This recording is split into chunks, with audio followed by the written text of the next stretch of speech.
Good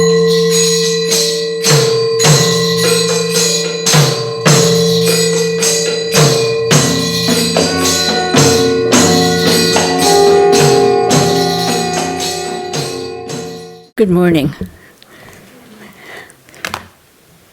Well, reincarnation or rebirth or resurrection.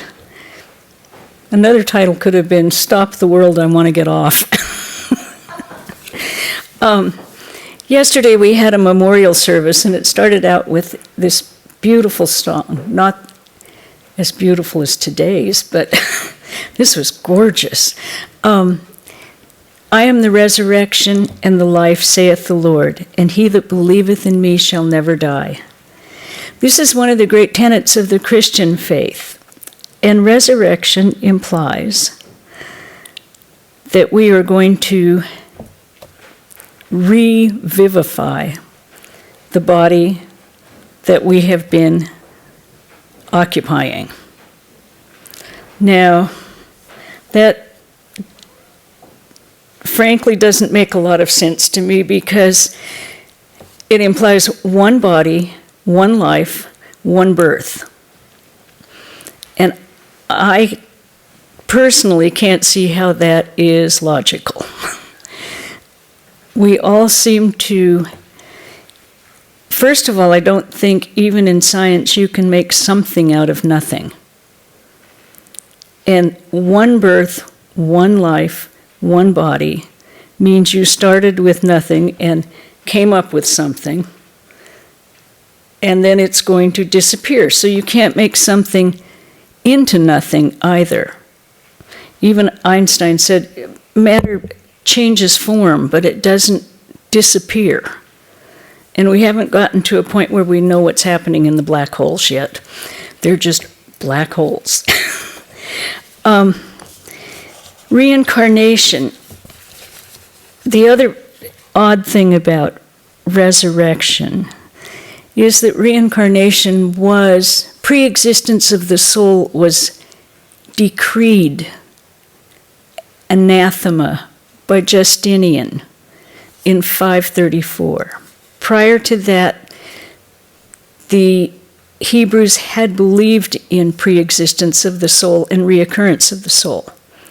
But Justinian said this, anyone who believes in this wondrous idea of pre-existence is from now on anathema. And it was gone. Okay. Hinduism, Buddhism, and most of the Asian religions have believed in reincarnation and rebirth. Reincarnation is simply the soul's progression to full knowledge of its perfection. That's all it is. We are perfect, and we don't know it. And so reincarnation gives us many, many chances to do it. We don't have to come back in the same body. We don't have to come back in the same circumstance. What decides our circumstances and our bodies and our paths that we take? Well, I'm going to quote Swami Abhedananda briefly. Reincarnation means a continuous evolution of an individual germ of life. This is what he called it at that time. A gradual manifestation of all the powers and forces that already exist in it. It's founded on the law of cause and effect. Okay, so when we say it's founded on the law of cause and effect, every minute of the day we are performing what we call karma, action. Thought, word, deed. We are performing action all the time. This forms tendencies and habits in our mental and physical being. I don't know how many of you have tried to get out and start exercising right now, okay? And you've got to run to the top of Figueroa Mountain. Well, we're not going to do it, right, in one try. We're going to have to keep working at it until we build the muscles and we build the stamina to do it. Same way with all of our actions. We choose what direction we're taking.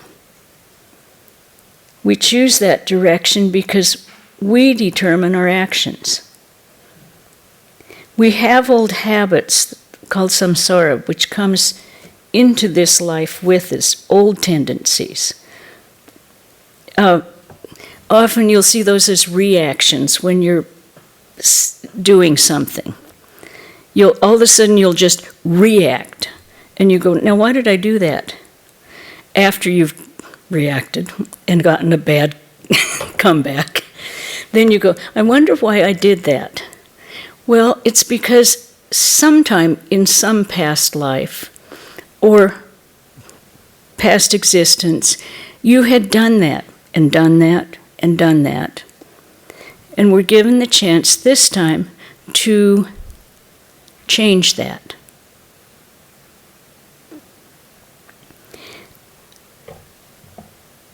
We choose our parents. We choose our circumstance. Our soul that is looking for a place to alight chooses the circumstance that will be the most favorable for our upward progression towards perfection. Now, lots of times it doesn't seem like that. And I'll quote, oftentimes it seems like, really? I chose this life? Well, the parents that we choose are the karmic channel that will offer us an opportunity. The tendencies that we bring into this life are from our past lives. So, we've all seen this many times. Children are not the same. They don't come in a totally blank slate like Descartes said. They are not blank slates. You can see that every single day. A child comes in with tendencies to do this. They come in with likes and dislikes, and you don't know where they came from. The child doesn't know where it came from. It's there. And there's been a lot of studies lately about children and their remembering their past lives, especially in Eastern Europe. They have done a lot of studies on this. Not exactly studies, but they have found many children who remember from I was born to that family in the village next door, and they remember all the details. There's books written on it. Can't argue about it because the children do remember it, and they haven't had any contact with it. And how many of you came in with specific likes and dislikes? I think all of us did. And it wasn't something we learned from our parents or something although our parents try and teach us. But why do we seek these particular parents and particular channels? That's one of the questions. We do it so we can become perfect, which we already are, and we know it. We know that deep inside. We know that we are completely whole and one with everyone. Everyone, we all are. So,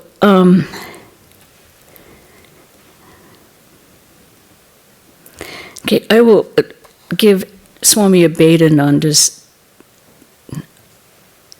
explanation of it. He says, we cannot distinguish where heredity ends and the law of karma begins. There is some truth in heredity as far as the channel of manifestation is concerned. parents are channels through which the reincarnating souls manifest on this plane.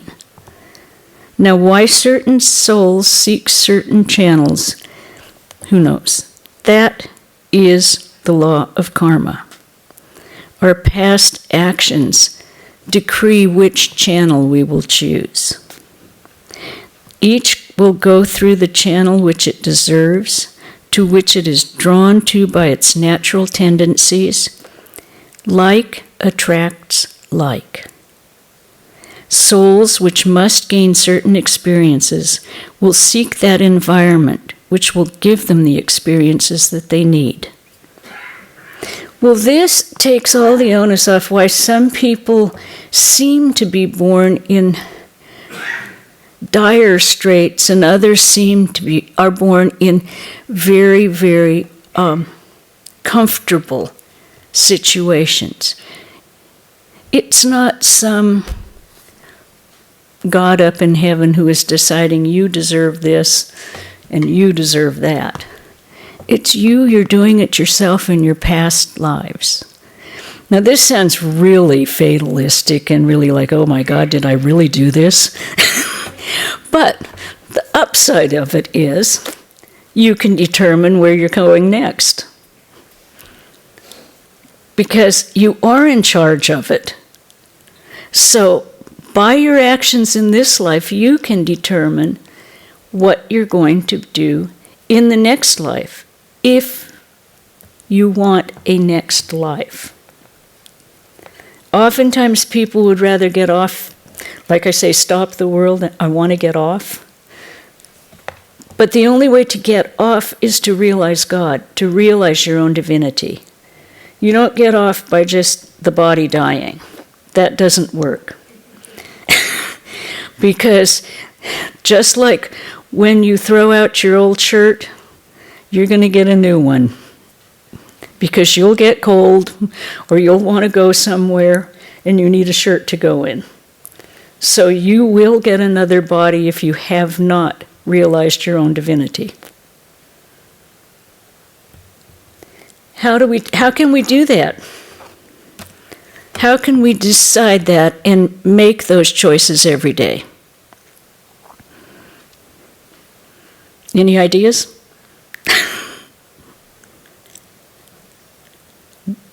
No ideas? Well, you can start with the 10 Commandments. You can start with the 4 truths of Buddhism. You can start with the truths of Islam. You can start with any of those things. You can start with karma yoga. You can start with the Christian 2 great commandments. The first is love thy God with all thy heart and all thy soul, and thy neighbor as thyself. Now, if we could honestly put those into action and do it with our whole being,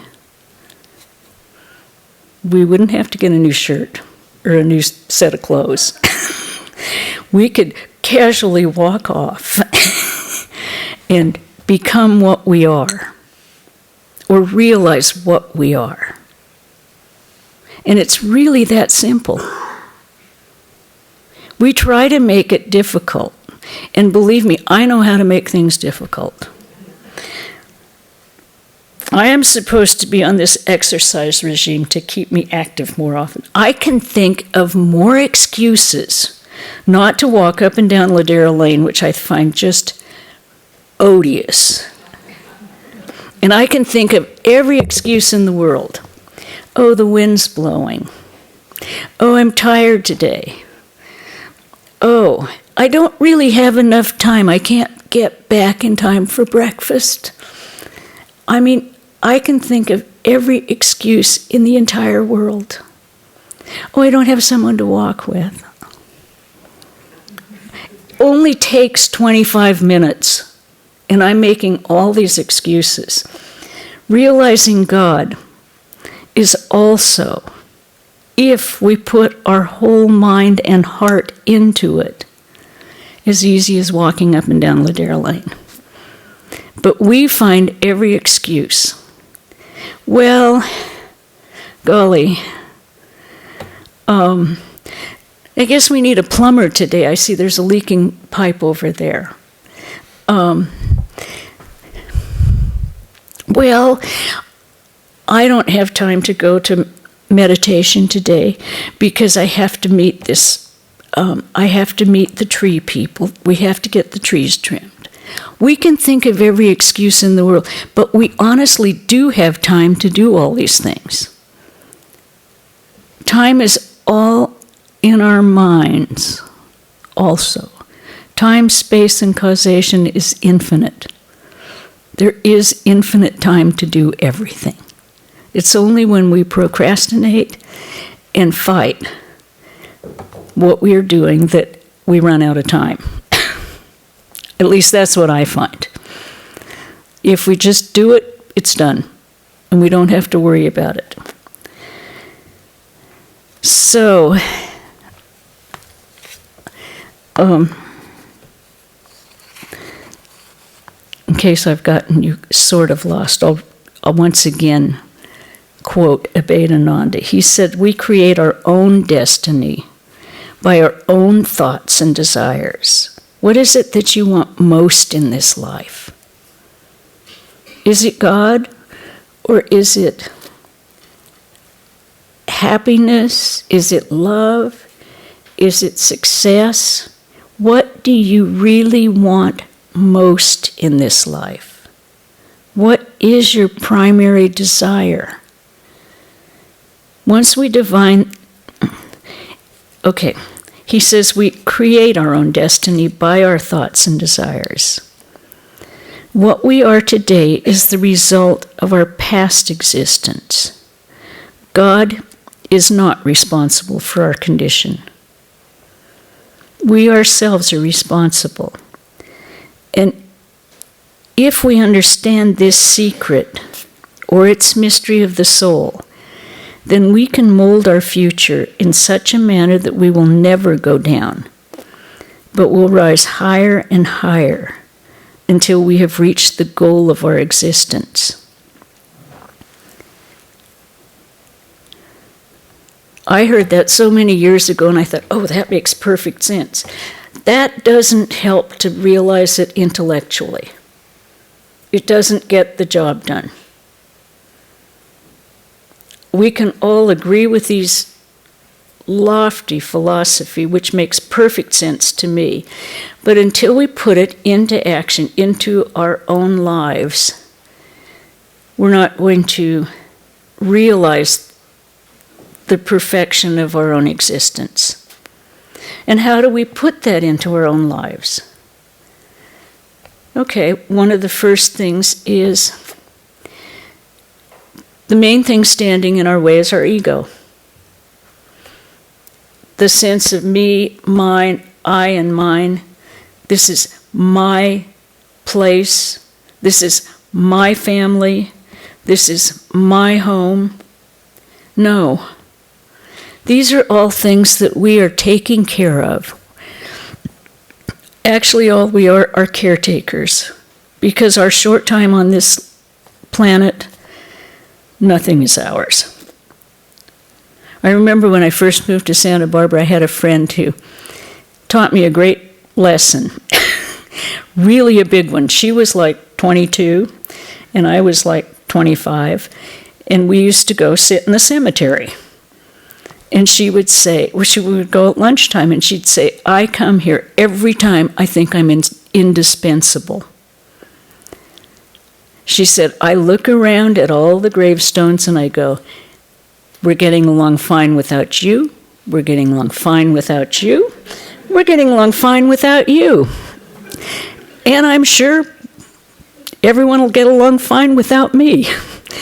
But she said as soon as she started to feel that she was responsible for the happiness of everyone in the family, for the security of everyone in her family, then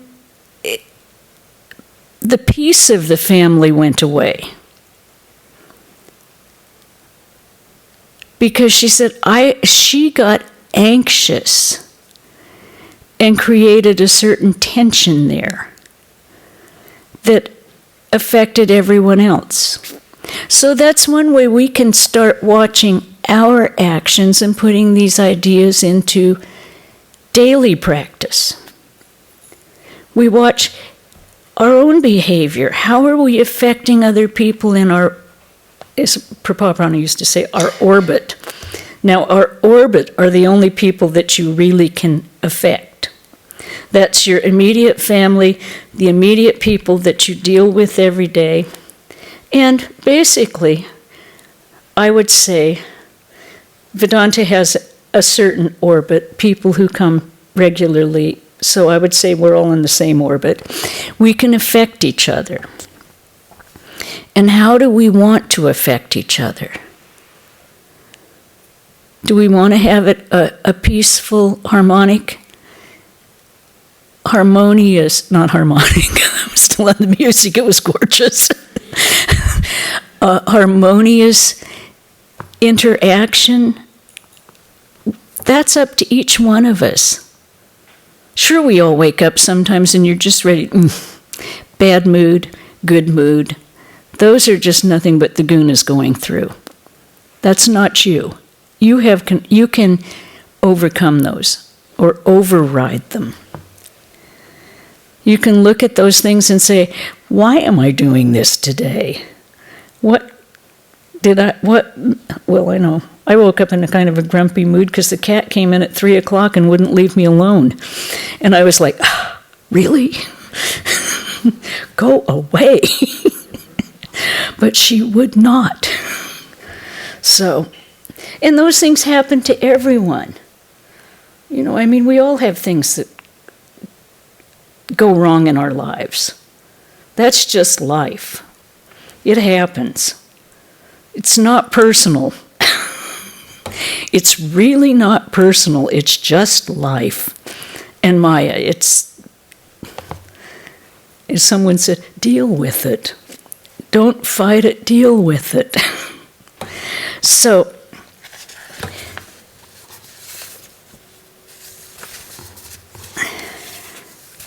let's see. The other way we can take control of our situation, take control of our lives, direct it in the way we want to go. Now, how do we direct it if we don't know where we want to go? We want to go over to the Carrizo Plains to see the flowers, and none of us knew where it was. So, what's our first thing we have to do? First of all, we have to find out where it is and how far away it is before we can even make a plan, right? Well, that's a very minor thing. That's a one day. What about a major plan for the direction of our life? Do you remember when you were about 15 and someone said, what do you want to be when you grow up? And it was just like, I'm going to have to grow up? But we do have to kind of make a decision what direction we want to go. And that's because you will have success in absolutely anything once you decide what you want. That's in business, that's in education, that's in art, that's in anything. Because when you become one-pointed, you have all the power of the infinite behind you. You have all that power behind you. All you have to do is direct it. The problem is, we have these outgoing senses which say, oh, I can put that off. It's such a pretty day, I'll go for a walk. Oh, we won't get another time like this to go to the Carrizo Plain. Actually, I think the Lord is helping us this time. But you already all know that. You have decided on where you're going. Most of you are well on the way to there. God is that easy to find also. If that's what you really, really want. Swami Chaitanananda always says, how many of us, if God came through the door right now, Jesus, Ramakrishna, whichever you call God, Buddha, and said, come with me, how many of us would drop everything and walk off? How many of us would say, right, but just 1 second. That's where I think most of us would be. Just a minute, please. That's not that one-pointed desire. Yes, we all feel we have duties in this life, and we do as long as we feel they're duties. As soon as we know that they're not dependent on us personally, but on the Lord, we don't have the duties anymore. And we don't feel overworked or overburdened. As soon as you can let go of the ego attachment to these things, then you start on the path to lessening the cycle of rebirth and reincarnation. It's the message of Karma Yoga. I'm not the doer of these actions. I am the instrument doing what God wills. Therefore, I don't take a personal responsibility. I do the very, very best I can, and then I let go. And that, I remember when I first came to Vedanta, I thought, Karma Yoga, that sounds like the easiest way. Yeah, all I do is work and I give up the results. Guess what?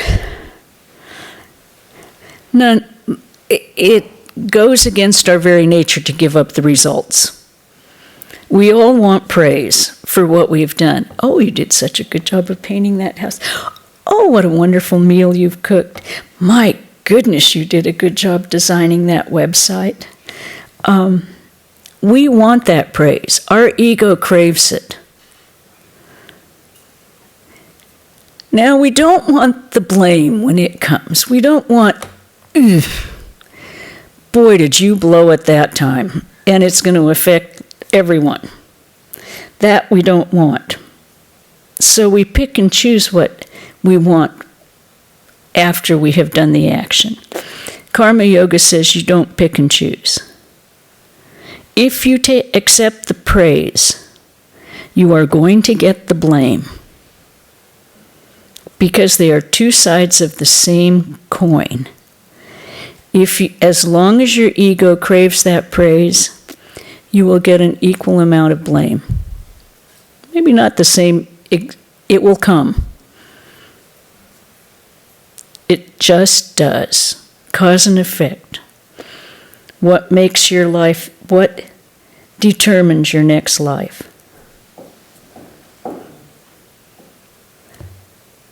Is this putting way too much emphasis on what you have to do? You can say it is. The encouraging part is every effort you make, the Lord will come 1,000 steps towards you to pick you up and carry you along. Because there is the whole concept of the grace of God. You make a tiny effort, and that grace comes flowing. And I think we've all felt that too. We may not recognize it as the grace of God at the moment that it happens, but it is. It may be as simple as you're driving around looking for a parking place. I hate to waste it on a parking place. And suddenly the one right at the opening comes up and you go, whoosh, I got it. All those little things are positive thing, good karma that comes to you for your good actions. Everything like that. Concentrate on all the good things that come. And you'll see how much grace walks through our life. We all have this. I mean, sometimes it feels like, whoa, I'm never going to get through this. And then suddenly, we've had many occurrences here of, wow, we need someone right this minute to help. And they show up out of nowhere. And I'm sure you've had the same kind of things happen to you. You do your part, but then suddenly from a totally unexpected place, we were looking for a caregiver once, and we had gotten pretty down to the ooh. And I was walking across the parking lot talking to this woman. She says, "Oh yeah, I could do that." Okay. And she did. But we all have those, I don't know what you want to call them, living examples of the grace of God that come to us. Angels that come along the way, you can call them by any name you want. But they appear seemingly out of nowhere, and they're there to help us. Help us on our way. And we encounter them constantly. Sometimes it's your closest friend whom you're taking for granted. Sometimes it's someone in the family, and things, all of a sudden it just goes, whoa, I didn't know that. In the Katha Upanishad, and I know I always bring this up, that is the story of how to overcome death. And death means rebirth, reincarnation. How to overcome that. So you do not die, but you evolve. And it's a very simple thing. Choosing the good over the pleasant. And I know I've said it like 4 billion times before. You have to decide what is the good and what is the pleasant. Sometimes the good, well, we're watching the Ramayana right now. Oh my goodness. Rama has to pick what's good all the time because he is Dharma incarnate. And so his life is 14 years of in the forest with Sita and Lakshmana, and deprivation, not living in a palace, because it's what's good for the whole city of Ayodhya. Now he's offered every opportunity to give that up and become the king. He is truly dharmic. He explains why it would be the bad choice. So we can do this on a small way in our own, inside ourselves, because we're the only ones who are going to change ourselves. No one can tell you how. No one can do it for you. You can't take a course, and you can't take a pill, and you can't take... you can take training, but it won't work unless you put it into action. So we each have to analyze every day. What's the good and what's the pleasant? Is this really good for spiritual growth? Does it take me closer to God? Does it improve does it lessen my ego? Does it improve my relationship with the oneness of humanity? Because every one of you sitting there are really the same.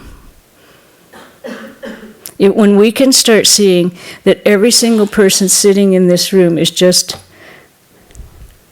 God appearing in a different clothing, then we will have realized, when we can honestly see that, and you know you're one with everyone, then basically you're a realized person. And you probably will step off the wheel of Dharma and karma and be free, which is what we all want. I think. I think we all want freedom. I think not many of us like to be told what to do and how to do it exactly. We all have our own ideas. But our basic thing is we want to be free. And to be free, we have to lessen that ego. Walt Whitman, in his Song of Myself, geez, where did I put that? Said, as to life, I reckon it's just the leavings of many deaths.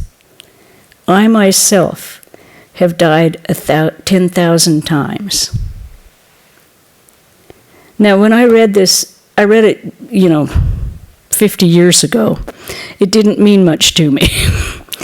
And I reread it, and I thought, yeah, he's already realized, the whole thing of rebirth and going through everything over and over again until we become free. So I'm going to read one section of his Song of Myself. I know I have the best of time and space, and was never measured and never will be measured. I tramp a perpetual journey. Come, listen, all. My signs are a rainproof coat, good shoes, and a staff to cut from the woods. No friend of mine takes ease in my chair. I have no chair, no church, no philosophy. I lead no man to a dinner table, library, exchange. But each man and each woman of you I lead upon a knoll, my left hand hooking you round the waist, my right hand pointing to landscapes of continents and the public road. Not I, nor anyone else can travel that road for you. You must travel it for yourself. And this basically is also the whole message of Vedanta. Every person must do it for themselves. If you have the grace of God, the grace of a guru, and the grace of your own mind, you travel that road to freedom. Thank you. Om Shanti, Shanti, Shanti.